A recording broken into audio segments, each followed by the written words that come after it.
আসসালামু আলাইকুম রহমতুল্লাহি ওবরকাতুহু। সম্মানিত দর্শক, বাংলাদেশের বৃহত্তম রাজনৈতিক দল এবং জনপ্রিয় তো বটেই বিএনপি। তারা ২৩৬টি আসনে তাদের প্রার্থিতা ঘোষণা করেছে। সারা বাংলাদেশ তোলপাড়, অনেকে বিক্ষুব্ধ, বেশিরভাগ লোক ভীষণ রকম আনন্দিত এবং সংগঠনের মধ্যে রীতিমতো প্রাণ সঞ্চার শুরু হয়ে গেছে। ক্ষেত্র বিশেষে কোথাও কোথাও বিক্ষোভ হচ্ছে, কিন্তু এটা সম্ভবত বেশি দিন থাকবে না, পরিস্থিতি স্বাভাবিক হয়ে যাবে। তাহলে এই যে মনোনয়ন ঘোষণা করা হলো এবং বাকি যে পদগুলোতে মনোনয়ন দেওয়া হবে আগামীতে, সেগুলো নিয়ে কিছুটা জটিলতা আছে।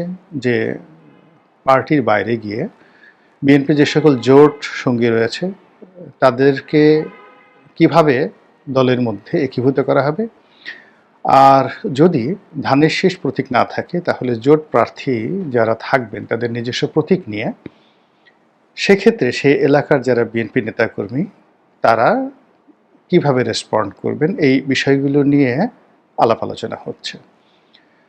এখানে একটা বিষয় খুব উল্লেখযোগ্য যে বিএনপির অনেক স্টার পলিটিক্স যারা রয়েছেন, স্টার পলিটিশিয়ান, তাদের অনেকেই নমিনেশন পাননি।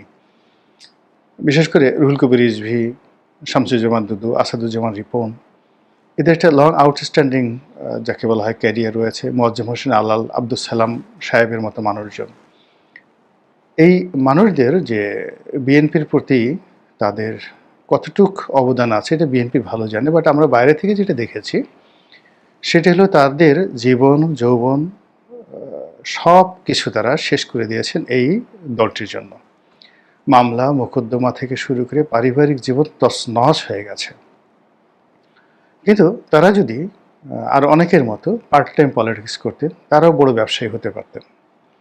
তারা যদি আরও অনেকের মতো ঠিক আগে টাকা উপার্জন করতেন, তারপরে মনোনয়ন বাণিজ্যে টাকা খরচ করে মনোনয়ন নেওয়ার চেষ্টা করতেন, এদের যে মেধা যোগ্যতা যে ব্যাকগ্রাউন্ড ছিল, তারা শত শত কোটি টাকার মালিক করতে পারতেন বৈধভাবে। আর তাদের যে পলিটিক্যাল ক্যারিয়ার ছিল সেই পলিটিক্যাল ক্যারিয়ারটাকে ব্যবহার করে তারা যদি ধান্দাবাজি করতে পারতেন। 1990 সনে 91 সনে যদি আসাদুজ্জামান রিপন এবং শামসুজ্জামান দুদু ধান্দাবাজি করতেন তাহলে বিএনপির যে সকল ধান্দাবাজরা শত শত কোটি টাকার মালিক হয়েছেন 1991 সনে, মন্ত্রীও হয়েছেন, এমপি হয়েছেন, তারা কেউ আসাদুজ্জামান রিপন এবং শামসুজ্জামান দুদুর সঙ্গে পারতেন না। এটি হলো বাস্তবতা। তো তারা মনোনয়ন পাননি, অনেকে আহত হয়েছেন। আমি ব্যক্তিগতভাবে মনে করি যে এখনও বিএনপির যথেষ্ট সুযোগ আছে। এমপি হতে হবে নট লাইক দ্যাট, এদেরকে মন্ত্রী বানানো যেতে পারে, পার্টির বড় কোনো পোর্টফোলিওতে দেওয়া যেতে পারে। এর বাইরে সেটা হলো যে আপার হাউজের কথা হচ্ছে, উচ্চ কক্ষের কথা হচ্ছে, সেখানে তাদেরকে প্রোভাইড করা হতে পারে। একইভাবে রুমিন ফারহানার কথা বলা হচ্ছে। সবাই রুমিন ফারহানাকেও ওইভাবে, যেটা বিএনপিতে ধরুন রুমিন ফারহানা, পাপিয়া, নীলুফার চৌধুরী মনি, তারপর অন্যান্য যারা মানে খুব অ্যাক্টিভ, এখন যাদেরকে মনোনয়ন দেওয়া হয়েছে তাদের চাইতে যারা মনোনয়ন পাননি, শাম্মী, তারপরে রানু, নীলুফার চৌধুরী মনি, সৈয়দা আশিফা আশরাফি পাপিয়া এবং ব্যারিস্টার রুমিন ফারহানা, এই কজনের নাম আমার মনে আসছে। ওনারা সবাই, আরও একজন আছেন হেলেন জেরিন খান, তাদের যে ভোকাল, তারা যেভাবে ভোকাল এবং তাদের যে কন্ট্রিবিউশন দলের প্রতি, সেক্ষেত্রে মানে মনোনয়ন পেলেও তারা এমপি, না পেলেও তারা এমপি, করলেও এমপি, না করলেও এমপি, মানুষের মধ্যে বা দলের মধ্যে তাদের একটা গ্রহণযোগ্যতা চলে এসছে। তো সামনে মহিলা এমপি বানানো হবে, রাষ্ট্রদূত বানানো হবে, আর অনেক কিছু, যেগুলো সংসদ সদস্য পদের চাইতে কোনো অংশে কম নয়। হয়তো দল ক্ষমতায় গেলে এই বিষয়গুলো দল দেখবে। ফলে কি হলো যে এত বড় একটা সেই বৈপ্লবিক ঘোষণার পরও দলের মধ্যে কিন্তু সেই ধরনের বিশৃঙ্খলা দেখা যায়নি। এটা গেল বিএনপির অভ্যন্তরীণ যে বিষয়। বাইরে থেকে আমরা যারা দেখছি, ব্যক্তিগতভাবে আমার কাছে মনে হয় যে মোরাললেস সবাইকে এখানে একীভূত করার চেষ্টা করা হয়েছে এবং আগামীটা হবে। এখানে সালাউদ্দিন কাদের চৌধুরী সাহেবের ছেলে হুমাম কাদের চৌধুরীকে মনোনয়ন দেওয়া হয়েছে, আরও অনেককে দেওয়া হয়েছে যাদের এই দলের দুঃসময়ে ভীষণ রকম কন্ট্রিবিউশন আছে। শুধুমাত্র চট্টগ্রামের যে আসলাম সাহেব আছেন, তার কন্ট্রিবিউশন চট্টগ্রাম বিএনপিতে, তার সঙ্গে সঙ্গে জেল জুলুম এবং ঠিক সেই মোসাদের সঙ্গে বৈঠক করা নিয়ে তার যে দুর্ভোগ দুর্দশা হয়েছে, আমার কাছে মনে হচ্ছে যে তার সঙ্গে পার্টির কথা বলা উচিত। এবং সবচেয়ে এখানে আনন্দের যে বিষয়টি আমার কাছে লেগেছে সেটা হলো মুক্তিযোদ্ধা ফজলুর রহমান সাহেবকে মনোনয়ন দেওয়া হয়েছে এবং তাকে একীভূত করা হয়েছে। এটা আমি মনে করি যে বিএনপির একটা স্মার্ট ডিসিশন। কিন্তু এত কিছুর পরেও মনে হচ্ছে যে শেষ রক্ষা হবে না। এবং এই যে মনোনয়ন ঘোষণাটি করা হলো, এটা বিএনপির জন্য এবং বিএনপির যারা মনোনয়ন পেয়েছেন আগামী দিনে তাদের জন্য এটা যাকে বলা হয় একটা মরণ ফাঁদ এবং সারা জীবনের জন্য একটা আফসোসের কারণ হয়ে দাঁড়াবে। কেন এই জিনিসগুলো বলছি? এই কারণ হলো যে সবাই তো আসলে নগদ নারায়ণ। এখন মনোনয়ন ঘোষণা করা হয়েছে, মনোনয়নে তাদের নাম এসেছে, এলাকার নেতাকর্মীরা উল্লাস করছে।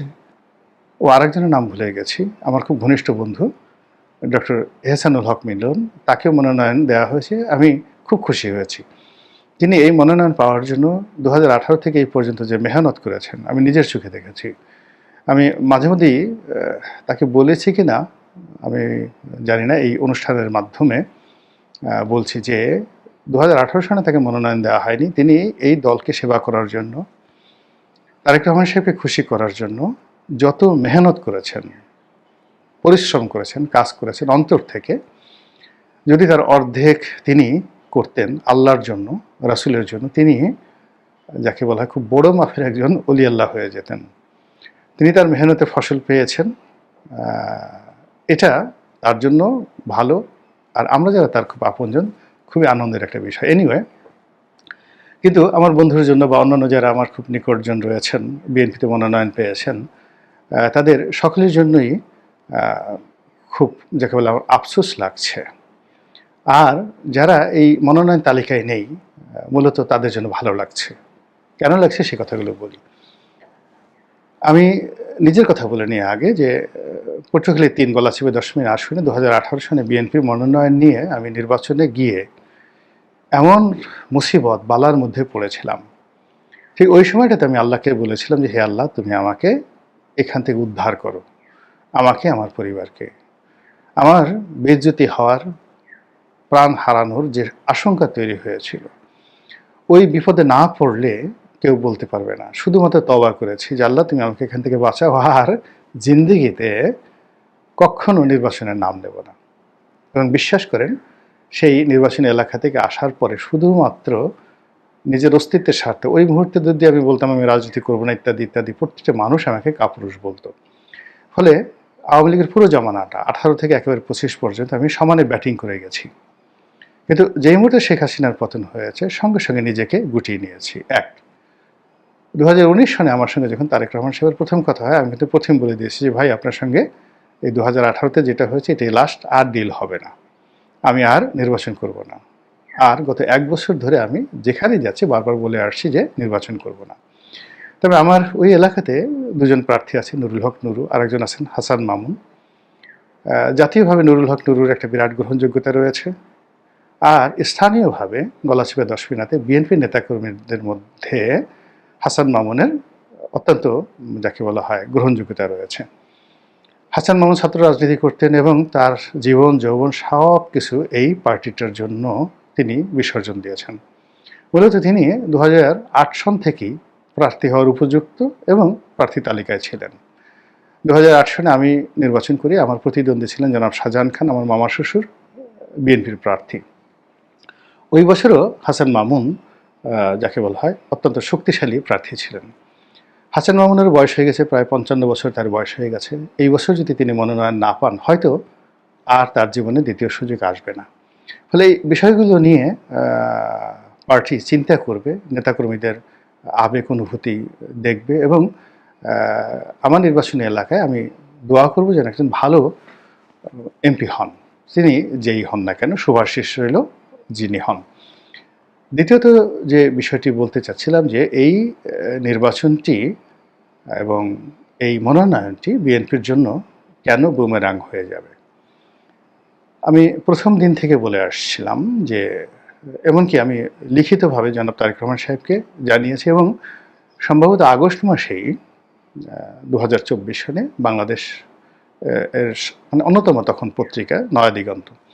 তো নয়াদিগন্তে উপসম্পাদকীয় লিখে আমি তারেক রহমান সাহেবকে বলেছিলাম যে আপনার পার্টিকে যদি ঠিক রাখতে চান তাহলে ইমিডিয়েটলি আপনি দলে 300 আসনে প্রার্থিতা ঘোষণা করে দিন এবং প্রতিটি আসনের দায় দায়িত্ব আপনি সেই প্রার্থীর উপর ছেড়ে দিন। যদি সেই এলাকায় চাঁদাবাজি হয়, মাস্তানি হয়, খারাপ কিছু হয়, তাহলে আপনি প্রার্থী পরিবর্তন করে দেবেন এবং তাকে দল থেকে বহিষ্কার করবেন। তাহলে পুরো এলাকায় যতটা সম্ভব শান্তি শৃঙ্খলা ফিরে আসবে। কিন্তু গত 14 মাস পরে যখন এই কাজটি করা হলো, ইতিমধ্যে বাংলাদেশের এই 300টি আসনেই বিএনপির যে দুর্নাম হয়েছে, বদনাম হয়েছে, সেক্ষেত্রে একেবারে আপনি চোখ বুজে থাকতে পারেন যে ভোট চাওয়ার মতো কোনো মুখ এই 236 জন প্রার্থী বা 300 জন প্রার্থী বিএনপির কারোর নেই। ঢাকা শহর থেকে শুরু করে প্রত্যন্ত অঞ্চলে যে দুর্নাম হয়েছে, বদনাম হয়েছে, তার বিপরীতে এনসিপির প্রার্থী যদি থাকে, জামাতের প্রার্থী থাকে, স্বতন্ত্র প্রার্থী থাকে, তারা যে ন্যারেটিভগুলো তৈরি করবে, এক্ষেত্রে ভোটাভুটি হলে, জোরাজুরি করা না হলে এই ভোট বিএনপির পক্ষে পড়ার সম্ভাবনা খুব অল্প। এই গেল প্রথম, যদি জেনারেল ভোট হয়। দ্বিতীয়ত, ভোটের যদি সেই আওয়ামী লীগের লোকজন ভোট কেন্দ্রে উপস্থিত হয়, নিশ্চিত যে তারা সবাই বিএনপির বিরুদ্ধে ভোট দেবে এবং জামাতের পক্ষে ভোট দেবে। এর কারণ হলো আওয়ামী লীগের যে বিপুল সংখ্যক ভোটার, তারা যেভাবে জুলুম, অত্যাচার, নির্যাতনের শিকার হয়েছে, তাতে করে বিএনপির প্রার্থীকে ভোট দেওয়ার কোনো রকম সুযোগ নেই। এই গেল আরেকটি বিপদ, বুমেরাং হওয়ার।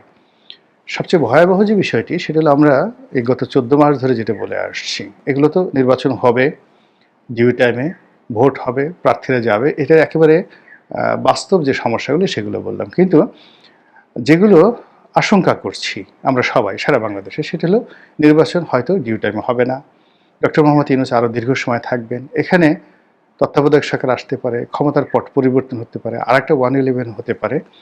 সেক্ষেত্রে এই যে বিএনপি যে সকল প্রার্থী এবং তাদের এই নেতাকর্মী, তারা রীতিমতো বাঁশডলা। এই বাঁশডলার কোনো বাবা মা থাকবে না।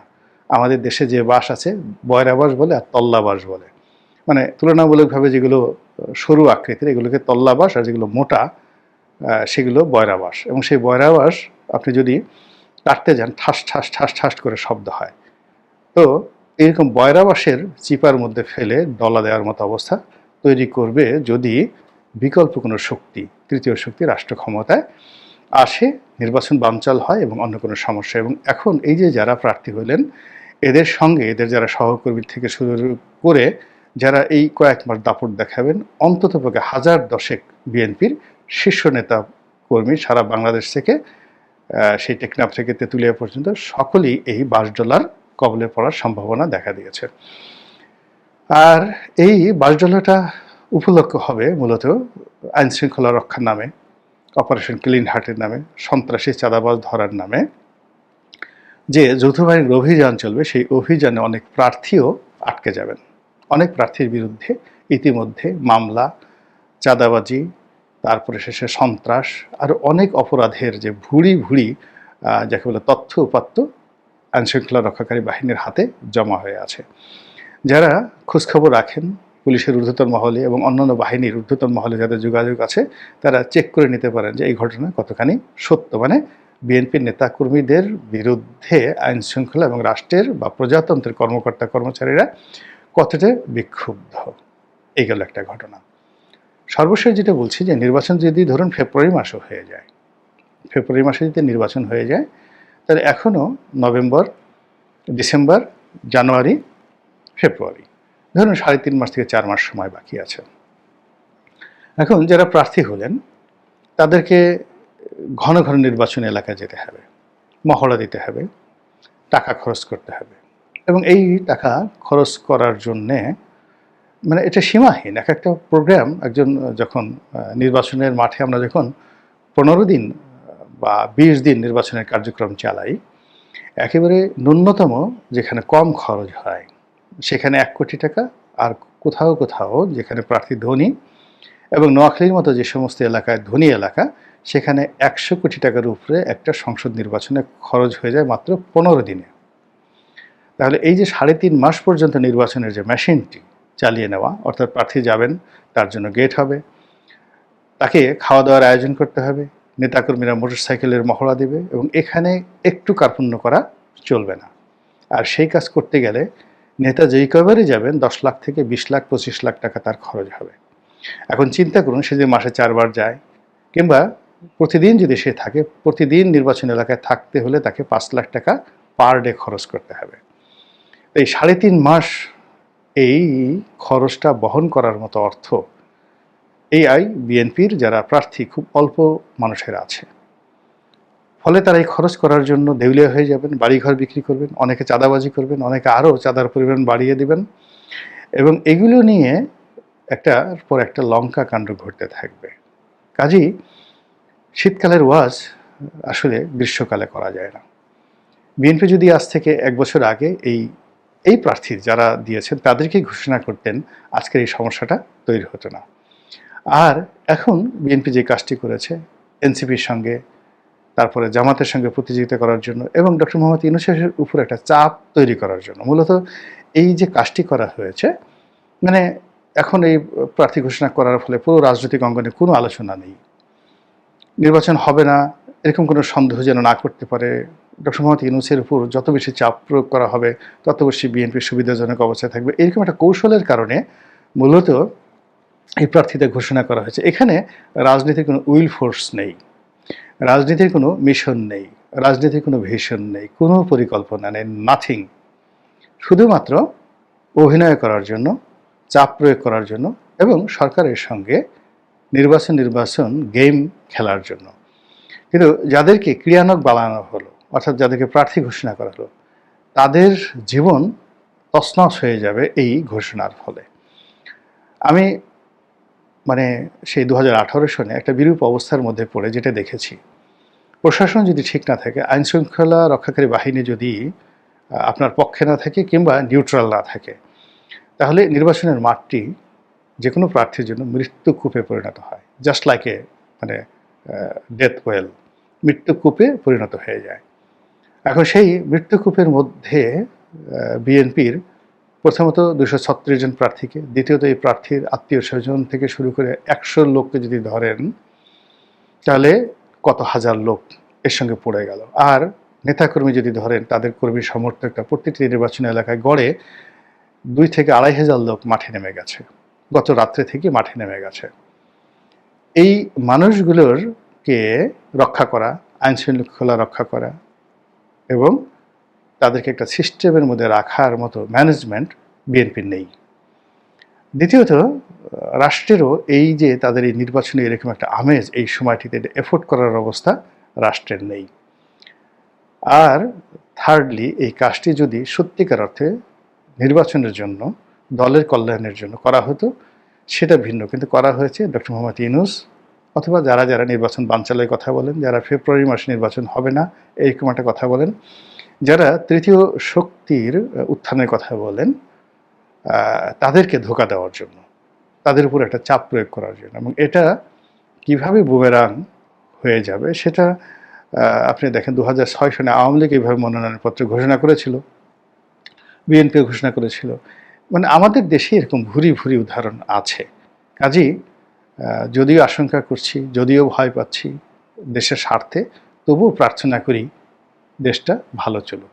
আসসালামু আলাইকুম ওয়া রাহমাতুল্লাহি ওয়া বারাকাতুহু।